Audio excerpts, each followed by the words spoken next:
വേറെ പല periodic movies വന്നിട്ടുണ്ട്. പക്ഷേ ഈ വന്ന സമയങ്ങളിൽ നമുക്ക് എന്തെങ്കിലും ഇതെന്തെങ്ങനെ, കാരണം ഇതൊരു ബെഞ്ച് മാർക്കാണ്. ഈ ബെഞ്ച് മാർക്കിന് മേലോട്ടേക്ക് ഇതുവരെ വേറൊരു സാധനം വന്നിട്ടുണ്ടെന്ന് ഐ ഡോണ്ട് ബിലീവ്. MT സാറിൻ്റെ ഡയലോഗ്സ് ഏറ്റവും നന്നായിട്ട് സ്ക്രീനിൽ പ്രസൻറ്റ് ചെയ്ത് MT സാറിന് കാണാൻ ആഗ്രഹം മമ്മൂക്കയിലൂടെയാണെന്ന് പറഞ്ഞിട്ടുണ്ട്. MT സാർ പറഞ്ഞ കാര്യമാണ്. ഏതൊരു സ്ലാങ് ആയാലും അല്ലെങ്കിൽ ഏതൊരു ഡയലോഗ്സ് ആയാലും അദ്ദേഹം അതിനെ ഫോം ചെയ്യുന്നത് ഭയങ്കര രസമായിരിക്കും. മമ്മൂക്ക അല്ലാതെ വേറൊരാളെ നമുക്ക് ചന്തുവായിട്ട് ആലോചിക്കാൻ പറ്റില്ല. മമ്മൂക്കയുടെ ഗംഭീരമായ ശബ്ദത്തിൽ ആ വോയിസ് ഓവറിലാണ് എൻ്റെ വിഷ്വൽ മുഴുവൻ. ഞാൻ അപ്പോഴും ഇപ്പോഴും വിശ്വസിക്കുന്നത് അതാണ് എൻ്റെ ക്യാരക്ടറിനെ അത്രയും ഹൈ ആക്കിയത്. 36 കൊല്ലങ്ങൾക്ക് ശേഷം ചന്തുവിനെ തോൽപ്പിക്കാൻ നിങ്ങൾക്കാവില്ല. 36 വർഷങ്ങൾക്ക് ശേഷം ഒരു വടക്കൻ വീരഗാഥ വീണ്ടും പ്രേക്ഷകരിൽ എത്തുകയാണ്. പ്രേക്ഷകർ നെഞ്ചിലേറ്റിയ കഥാപാത്രങ്ങളുടെ കുട്ടിക്കാലം അവതരിപ്പിച്ച 3 പേരാണ് ഇന്ന് എൻ്റെ കൂടെ ജോയിൻ ചെയ്യുന്നത്. ഒരുപാട് സ്നേഹത്തോടെ സ്വാഗതം ചെയ്യുന്നു. വിനിതേട്ട, ജോമോൾ, ബിയോൺ, സ്വാഗതം. നമുക്കെല്ലാം ഈ കറ പറ്റാത്ത ഒരു പഴയ ഫോട്ടോ കിട്ടുമെന്നതിന് വളരെ സന്തോഷമാണ്. സത്യത്തിൽ നിങ്ങൾ ഭാഗ്യവാന്മാരാണ്. കാരണം ഒരു അനശ്വര ചിത്രത്തിൽ ഒരു കുട്ടിക്കാലം അവതരിപ്പിക്കുക, അത് എപ്പോൾ വേണമെങ്കിലും കാണാൻ പറ്റുകയെന്ന് പറയുന്നത്. വീണ്ടും റിലീസിന് സിനിമ വരികയാണ്. നിങ്ങൾ എത്രത്തോളം എക്സൈറ്റഡ് ആണ്? ഞങ്ങൾ ഒരുപാട് എക്സൈറ്റഡ് ആണ്.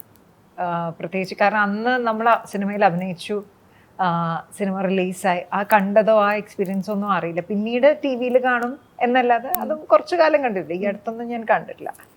ഇപ്പം ആ പടം വീണ്ടും റിലീസ് തിയേറ്ററിൽ ഇത്രയും വർഷങ്ങൾക്ക് ശേഷം ഞങ്ങളുടെ മക്കളായിട്ട് ഞങ്ങൾക്ക് പോയി കാണാൻ പറ്റുന്ന ഒരു ടൈമാണിത്.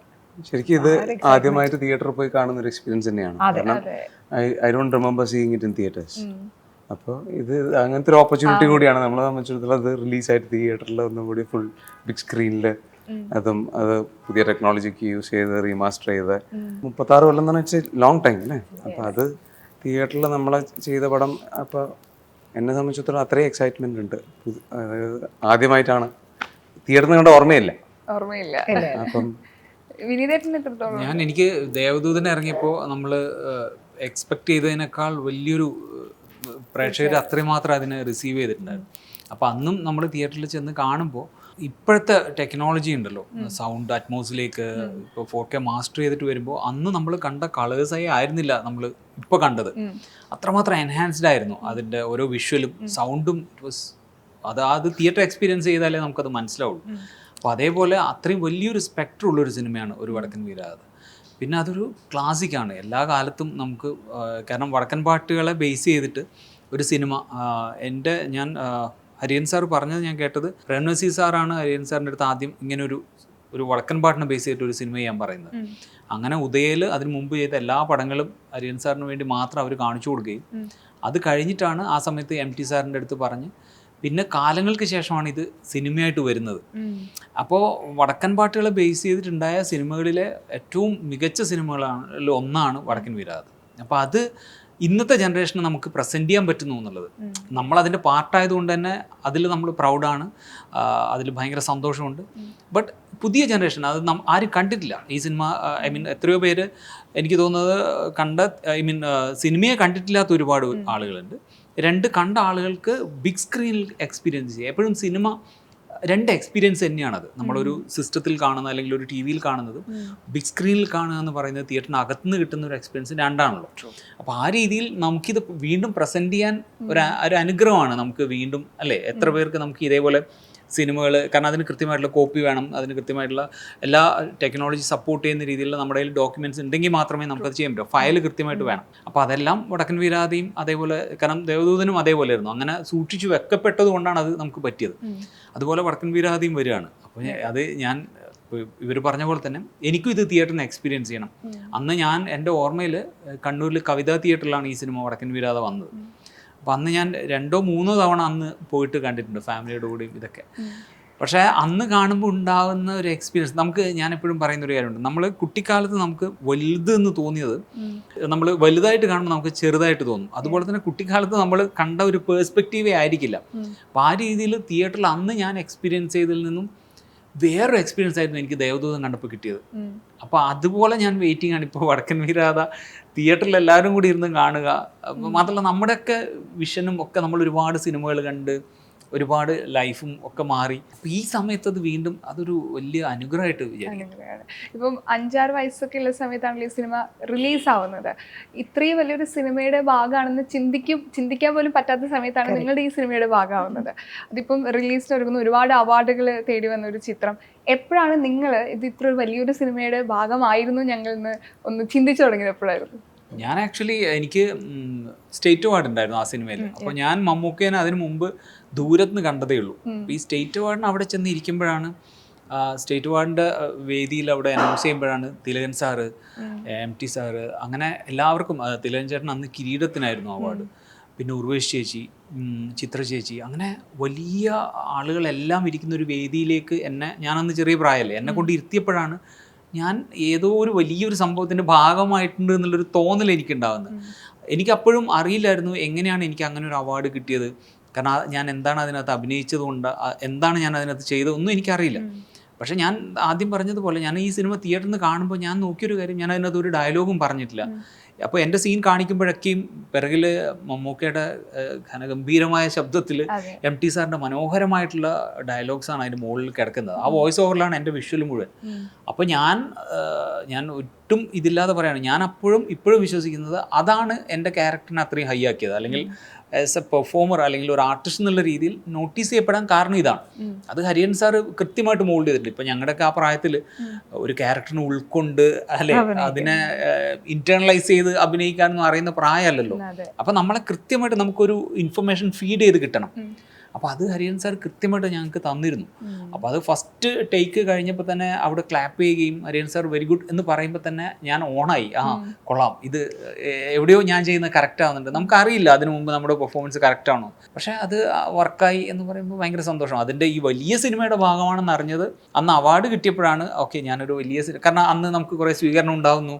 അപ്പോൾ നമ്മൾ ഓക്കെ എന്തിൻ്റെയോ ഒരു ഭാഗമായി എന്നല്ലാതെ സിനിമയുടെ വലിപ്പം അറിഞ്ഞത് പിന്നെ കുറച്ചുകൂടെ വളർന്ന് അല്ലേ, നമ്മൾ സിനിമയെക്കുറിച്ചൊക്കെ കൂടുതൽ കാണാനും, ആരാണ് MT സാർ, ആരാണ് ഹരിഹരൻ സാർ, ആരാണ് മമ്മൂക്ക എന്നുള്ളതിൻ്റെ ആ ഒരു വലിപ്പം അന്ന് നമുക്ക് അറിയുന്നില്ലല്ലോ. ജോമോളൊക്കെ എല്ലാവരെയും MT സാർ, ഓ ഹരിഹരൻ സാർ, ഓ ആറ്റിറ്റ്യൂഡായിരുന്നു.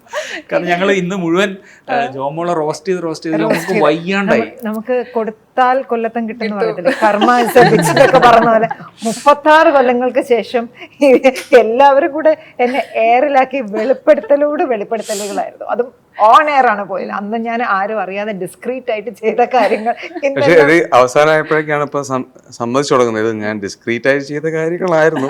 തുടക്കത്തിൽ അയ്യോ ഞാൻ അങ്ങനെ ചെയ്തോ എന്നൊക്കെയാ പറഞ്ഞോണ്ട് ഇപ്പൊ ഏകദേശം സമ്മതിച്ചു തുടങ്ങി. ആരോഗ്യമില്ല, ഡിഫെൻഡ് ചെയ്യാൻ വയ്യ, രാവിലെ തൊട്ട് തുടങ്ങിയതാ. അപ്പൊ ഇപ്പൊ ഞാൻ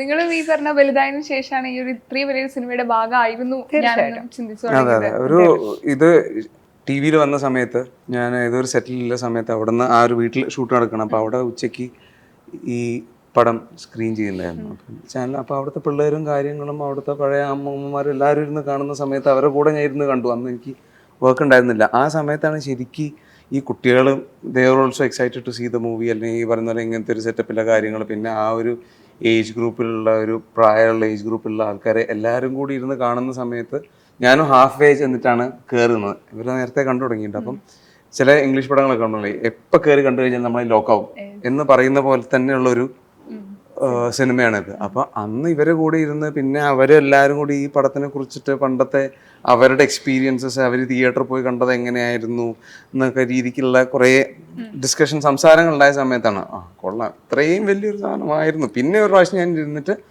ആ ഒരു പർപ്പസിന് വേണ്ടി മാത്രമായിട്ട് ഇരുന്ന് കണ്ടിട്ടുണ്ട്. ഞാൻ ആക്ച്വലി ഒരു ഇൻട്രസ്റ്റിംഗ് കാര്യം എന്ന് വെച്ച് കഴിഞ്ഞാൽ എൻ്റെ ഒരു ഫ്രണ്ട് സർക്കിളിൽ ഒരു ദിവസം അവിചാരിതമായിട്ട് ഞാൻ എത്തിയതാണ്. ഇവിടെ ബോൾഗാട്ടിയിൽ ഒരു പാർട്ടി നടക്കുമ്പോൾ. അപ്പോൾ അതിനകത്ത് ഒരു കക്ഷി എന്നെ ഇങ്ങനെ, അപ്പോൾ അതിനു ശേഷം ഞാൻ ഒരുപാട് സിനിമകൾ ചെയ്തു, ദേവദൂതൻ തുടങ്ങി ഒത്തിരി സിനിമകൾ ചെയ്തു. പുള്ളി എൻ്റെ ഒരു സ്ഥലത്ത് നിന്ന് നമ്മൾ ഇങ്ങനെ നടന്നിങ്ങനെ പൊയ്ക്കൊണ്ടിരിക്കുക റൂമിലേക്ക്. ഈ പോകുന്ന വഴി മുഴുവൻ പുള്ളി പറയുന്നത് നിങ്ങളെന്തൊരു ഭാഗ്യവാനാണ്. അപ്പോൾ ഞാൻ വിചാരിച്ചു എന്തിനെ കുറിച്ചായിരിക്കുമല്ലോ പറയാം. വടക്കൻ വീരാതെ എന്താണ് MT സാർ എഴുതി വെച്ചിരിക്കുന്നത്. പുള്ളി ഓരോ ഡയലോഗ്സ് എടുത്ത് പറയാം. അപ്പോൾ പുള്ളി അന്ന് പറഞ്ഞൊരു ഡയലോഗാണ്, ഈ ആരോമലുണ്ണിയും കണ്ണപ്പനുണ്ണിയും കൂടെ ചന്തുവിൻ്റെ അടുത്ത് ചെന്നിട്ട് ഫൈറ്റ് ചെയ്യും. അപ്പോൾ ആദ്യം ചന്തു പറയും മടങ്ങിപ്പോ എന്നൊക്കെ പറയും, പുതിയതായിട്ട് എന്താണ് നിങ്ങൾക്ക് എൻ്റെ അടുത്ത് പഠിക്കാനുള്ളത്, മടങ്ങിപ്പോ എന്നൊക്കെ പറഞ്ഞ് പിന്നെയും ഫൈറ്റ് ചെയ്തുകൊണ്ടിരിക്കുന്ന സമയത്ത് ഫൈറ്റ് ചെയ്ത് കഴിഞ്ഞിട്ട് പുള്ളി നിർത്തി വാളും പരിചയം വെച്ചതിന് ശേഷം പറയും ഇനി മടങ്ങി പോവാം എന്ന് പറയുമ്പോൾ പറയും ഈ പറയുന്ന വേറൊരു അടവുണ്ട്, ഇതുവരെ കണ്ടിട്ടില്ലാത്തൊരു അടവ്, ഞങ്ങൾക്കായി മാത്രം മുത്തശ്ശൻ തന്ന അടവ് എന്ന് പറഞ്ഞിട്ട് ആരോമലുണ്ണി പറയും. അപ്പൊ ചന്തു പറയുന്നതാണ്, പന്തിച്ചുഴി കണ്ടപ്പോഴേക്ക് പരിചക്ക് വെട്ടിമാറിയത് തിരിച്ചറിയാനുള്ള പഠിപ്പ് പോലും തികഞ്ഞില്ലേ മക്കളെ നിങ്ങൾക്ക്. ഇത് അന്ന് അവൻ പറഞ്ഞു തന്ന ഡയലോഗാണ്. അപ്പോഴാണ് ഞാൻ ഇത് ശ്രദ്ധിച്ചിട്ടില്ല. അപ്പൊ എന്നിട്ട് പുള്ളി എന്നോട് ചോദിച്ചു, എന്താണ് പന്തിച്ചുഴി എന്നറിയോ? ഞാൻ പറഞ്ഞു ഇല്ല. അതെന്ന് പറഞ്ഞു കഴിഞ്ഞാൽ വാളും പരിചയം ഇങ്ങനെ പിടിക്കുമ്പോൾ ഈ ഗ്യാപ്പ്, ഇതാണ് പന്തിച്ചുഴി. അപ്പോൾ വാളും പരിചയം പിടിക്കുമ്പോൾ നമ്മൾ ഇങ്ങനെ പ്രൊട്ടക്റ്റീവായിട്ടേ പിടിക്കാവൂ ഒരു യോദ്ധാവ് അല്ലെങ്കിൽ ഒരു ചേകവൻ വെട്ടാൻ നിൽക്കുമ്പോൾ. അപ്പോൾ ഇത് ഗ്യാപ്പ് വന്നാൽ ഓപ്പോസിറ്റുള്ള ആൾ ഇവിടെ വെട്ടും, ഇവിടെ വെട്ടി അപ്പോൾ തീരും. അപ്പോൾ ഈ ചുഴി കണ്ടപ്പോഴൊക്കെയും ഞാൻ പരിചക്ക് വെട്ടിമാറി, അതായത് വെറുതെ പരിചക്ക് തട്ടിയിട്ട് ഞാൻ അങ്ങ് വിട്ട് കളഞ്ഞു നിങ്ങളെ. അതുപോലും തിരിച്ചറിയാനുള്ള പഠിപ്പ് തികഞ്ഞില്ലേ. അത്ര രസകരമായിട്ടുള്ള, അത് എം ടി സാറിൻ്റെ റിസർച്ചാണ്. അപ്പോൾ ഇത് പഠിക്കുന്ന ഒരു ജനറേഷൻ ഉണ്ട് ഇപ്പോൾ, മനസ്സിലായോ? അപ്പോൾ ഞാനപ്പോൾ അതിന് മുമ്പും ഞാൻ നോട്ട് ചെയ്ത ഒരുപാട് ഡയലോഗ്സ് ഉണ്ട് ഈ സിനിമയിൽ. പക്ഷെ ഇത്ര ഡീറ്റെയിൽ ആയിട്ട് ഒരാൾ നമുക്ക് പറഞ്ഞു തരുമ്പോൾ, അത് ഇപ്പോഴത്തെ ജനറേഷനിലുള്ള ഒരാൾ. അപ്പോൾ മുമ്പ് എപ്പോഴും നമ്മൾ പറയുന്ന ഒരു കാര്യമാണ്, ഇപ്പോൾ ONV സാറ് കവിതകളാണ് എഴുതുന്നതെങ്കിൽ നമ്മുടെ സംഭാഷണം കവിത പോലെ എഴുതുന്ന ഒരാളാണ് എം ടി സാർ. അപ്പോൾ അദ്ദേഹത്തിന് മനോഹരമായ സംഭാഷണങ്ങൾ കൊണ്ട് ഇത്രയും റിസർച്ച് ചെയ്ത, ഒരുപക്ഷെ ഞാൻ അതിന് ശേഷമാണ് ഞാൻ സ്ക്രിപ്റ്റ് വായിച്ചു തുടങ്ങിയത്. എം ടി സാറിൻ്റെ വടക്കൻ വീരാതയുടെ സ്ക്രിപ്റ്റ് അന്ന് ഇവൻ പറഞ്ഞതിന് ശേഷമാണ് ഞാൻ ഓരോ ഡയലോഗ് എടുത്തിട്ട് അതിനെ ക്രാക്ക് ചെയ്ത് തുടങ്ങിയത്. അത്ര ബ്രില്യൻ്റ് ആയിട്ട് എഴുതപ്പെട്ട ഒരു സിനിമയാണ്. അപ്പോൾ ഇതിൻ്റെ അകത്ത് നമ്മളൊക്കെ അതൊരു എന്താ പറയുക, അനുഗ്രഹമാണ്, അല്ലാതെ ഇതിന് വേറെ ഒന്നും വാക്കില്ല. ഇന്നിപ്പോൾ മമ്മൂക്കേനൊന്ന് അഭിനയിച്ച് കാണിക്കുകയാണെങ്കിൽ ചന്തുവിനെ തോൽപ്പിക്കാനാവില്ല മക്കളെ എന്ന് എല്ലാവരും പറയുന്ന ഒരു ഡയലോഗാണ്. ഇതുപോലെ എം ടി സാറിൻ്റെ ഡയലോഗുകൾ മമ്മൂക്ക പ്രസൻറ്റ് ചെയ്യുന്ന രീതിയുണ്ട്. സാർ ഒരു ഡയറക്ടറും കൂടെയാണ്. അത് പ്രസൻറ്റ് ചെയ്യുന്ന രീതി അത് ചിലപ്പോൾ വേറൊരാൾക്ക് അത്ര രീതി നല്ല രീതിയിൽ പ്രസൻറ്റ് ചെയ്യാൻ പറ്റില്ല. അല്ലാതെ എം ടി സാർ തന്നെ പറഞ്ഞിട്ടുണ്ട്, അതായത് എം ടി സാറിൻ്റെ ഡയലോഗ്സ് ഏറ്റവും നന്നായിട്ട് സ്ക്രീനിൽ പ്രസൻറ്റ് ചെയ്ത് എം ടി സാറിന് കാണാൻ ആഗ്രഹം മമ്മൂക്കയിലൂടെയാണെന്ന് പറഞ്ഞിട്ടുണ്ട്. എം ടി സാർ പറഞ്ഞ കാര്യമാണ്. അപ്പോൾ അതുപോലെ തന്നെയാണ് അത്. മമ്മൂക്കയെക്കുറിച്ച് പറയുമ്പോൾ നമ്മൾ പറയാൻ ആളല്ല, പക്ഷെ എന്നാലും ഞാൻ പറയാണ്, ഏതൊരു സ്ലാങ് ആയാലും അല്ലെങ്കിൽ ഏതൊരു ഡയലോഗ്സ് ആയാലും അദ്ദേഹം അതിനെ ഫോം ചെയ്യുന്നത് ഭയങ്കര രസമല്ലേ. ഇപ്പോൾ തൃശ്ശൂർക്കാരനായ തൃശ്ശൂർക്കാരനാണ്, അത് നമുക്ക് അങ്ങനെ ഫീൽ ചെയ്യിപ്പിക്കാൻ മമ്മൂക്ക കൊണ്ട് പറ്റും. അപ്പോൾ ഇതുപോലെ ഒരു പീരീഡായിട്ടുള്ള ഒരു സിനിമ, വടക്കൻ പാട്ടിനെ ബേസ് ചെയ്തിട്ടുള്ളൊരു സിനിമ. അതുകൊണ്ടാണ് ഞാൻ ആദ്യമേ പറഞ്ഞത്, വടക്കൻ പാട്ട് സിനിമകളെ ബേസ് ചെയ്ത് ഇറങ്ങിയ സിനിമയിലെ ഏറ്റവും ബെസ്റ്റ് സിനിമയാണ് വടക്കൻ വീരാതെന്ന് ഞാൻ പറയും. പേഴ്സണലി എനിക്ക് കണ്ട സിനിമകളിൽ എനിക്ക് ഏറ്റവും ഇഷ്ടപ്പെട്ട സിനിമയാണ് അത്. ഞാനതിൻ്റെ പാർട്ടായതുകൊണ്ട് പറയുന്നില്ല. ഞാൻ നേരത്തെ പറഞ്ഞതുപോലെ ഒരുപാട് ഘടകങ്ങൾ, ഞാൻ ഈ സിനിമ ഷൂട്ട് കഴിഞ്ഞിട്ട് പിന്നെ ഞാൻ ചെന്നൈയിൽ ഒരു തവണ, ഞാൻ ആ സമയത്ത് വേറൊരു പ്രോഗ്രാമായിട്ട് പോയപ്പോൾ ഹരിയൻ സാർ അവിടെ ഉണ്ടെന്ന് അറിഞ്ഞിട്ട് ഞാൻ സ്റ്റുഡിയോയിൽ പോയിരുന്നു. അന്ന് പ്രസാദ് സ്റ്റുഡിയോയിലാണെന്ന് എൻ്റെ ഓർമ്മ. അവിടെ അന്ന് ബോംബെ രവി സാർ ഇതിൻ്റെ ബാക്ക്ഗ്രൗണ്ട് സ്കോറിങ് ചെയ്യുന്നുണ്ടായിരുന്നു. അപ്പോൾ ഇന്നത്തെ പോലെയല്ല, ഇന്നിപ്പോൾ നമ്മൾ സ്കോർ ചെയ്യാന്ന് പറയുന്ന ഒരു സിസ്റ്റത്തിൽ, ഐ മീൻ മ്യൂസിക് ഡയറക്ടർ കാണുന്നു, അദ്ദേഹം അത് സ്കോർ ചെയ്ത് പിന്നെ നമ്മൾ പോയി കേൾക്കുന്നു, അങ്ങനത്തെ ഒരു ഫോർമാറ്റാണ്. പക്ഷെ അന്ന് അങ്ങനെ ആയിരുന്നില്ല. അന്ന് ഈ വലിയ സ്റ്റുഡിയോയിൽ ഞങ്ങൾ കൺസോളിലിരിക്കുന്നു. അപ്പോൾ ഒരു സൈഡിൽ വയലിൻ ഉണ്ട്, ഒരു സൈഡിൽ അങ്ങനെ ഓരോ ഇൻസ്ട്രുമെൻറ്റ്സ് ഇങ്ങനെ 10-20 പേര് മ്യൂസിക് ഓരോ സെഗ്മെൻ്റായിട്ട് തിരിച്ച് ഇവർക്കൊക്കെ സെപ്പറേറ്റ് ക്യാബിനും കൊടുത്തിട്ട്.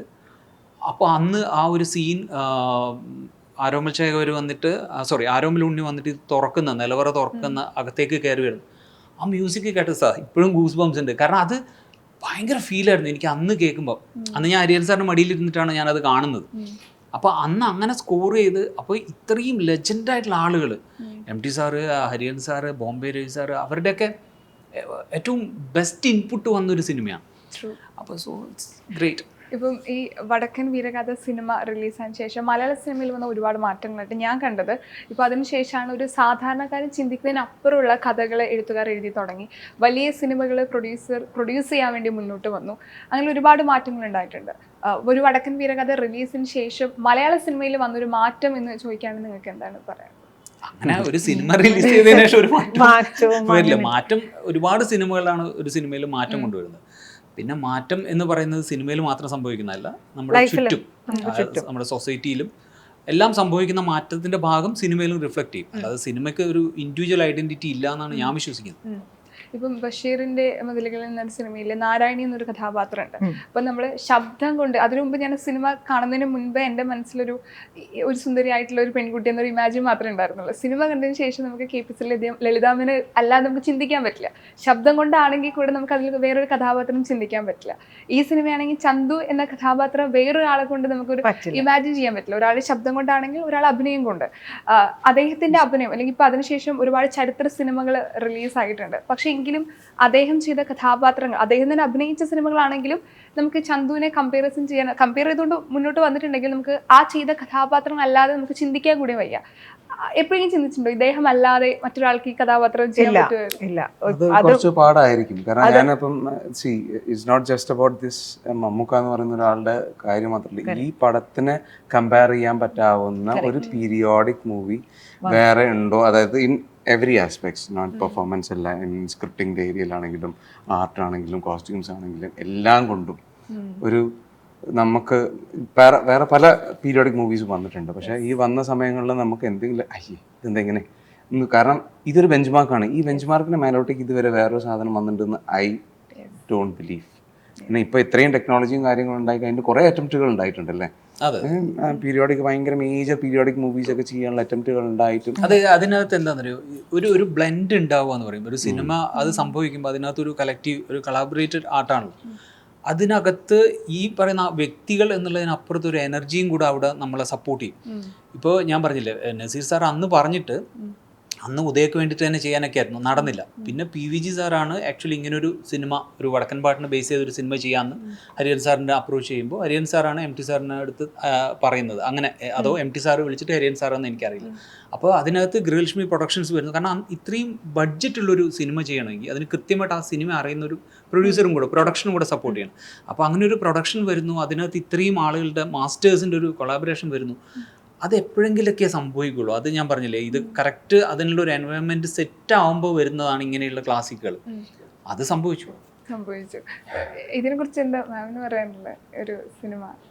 എനിക്ക് ഞാൻ പറഞ്ഞത്, എന്നോട് ഇതിനു മുൻപ് ആരോ ചോദിച്ചു, വടക്കൻ വീരഗാഥയിലെ ചന്തു എന്ന് പറയുമ്പോൾ അതിൻ്റെ അകത്തെ ചന്തു, ബാക്കി പല സ്ഥലത്തും പല വേർഷൻ ഓഫ് ചന്തു നമ്മൾ കേട്ടിട്ടുണ്ട്. പക്ഷെ എനിക്കിപ്പോഴും എൻ്റെ മനസ്സിൽ ഇപ്പോഴും കാണാൻ ആഗ്രഹിക്കുന്നതും ഞാൻ വിശ്വസിക്കുന്നതുമായ ഈ വേർഷൻ ഓഫ് ചന്തുവാണ്.